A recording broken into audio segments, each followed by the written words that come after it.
Welcome to 7-Eleven That's Honky, alongside Dave Poulin here in studio. Darren Dreger joins us live from his home office. Darren, I want to begin with you. And the situation right now with Mike Hoffman is somewhat confusing.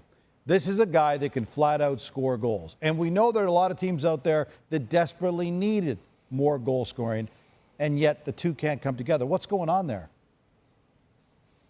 Well, look, I mean, there's a lull that's happening right now, and most people that I talk to, player agents, NHL general managers, believe that it's simply because a lot of NHL general managers and clubs are focused on their arbitration cases. And, you know, there's some debate as to whether or not there's enough money in the system. I know that teams with interest in Mike Hoffman, as they should have interest in Mike Hoffman, are trying to move money. But the teams that are interested in the pieces that they're trying to move also have to move money. So there's a bit of breakdown.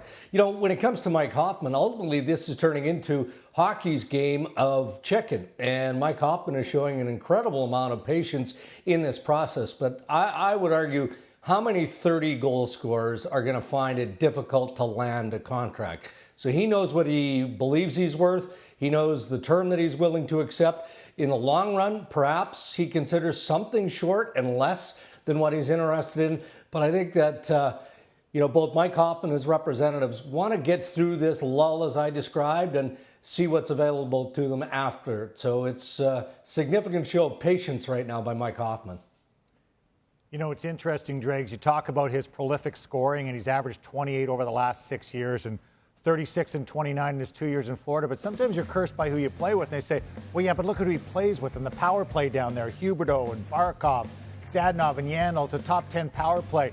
And he's almost got a rap as a very specific scorer. He's a prolific scorer off the offside. And, you know, that's how he does it. But you have to look at the incremental increase you're going to get over whatever scorers you have. And at 28 goals, is it big enough to merit $5 million a year? If you've got a guy that's getting 24 in that same slot on the first power play, and he's getting his 10 or 11 power play goals, you have to measure whether that's worth it or not. And I think he's caught in a little bit of that, in that the teams that really need him aren't the teams with money or that are looking for that type of scorer. This guy can flat out score even strength and on the power play. As you mentioned, Pooley, Hoffman 28 goals on the power play in the last 2 seasons alone. Just for perspective, only Pasternak, Draisaitl, Ovechkin, and Stamkos have more over that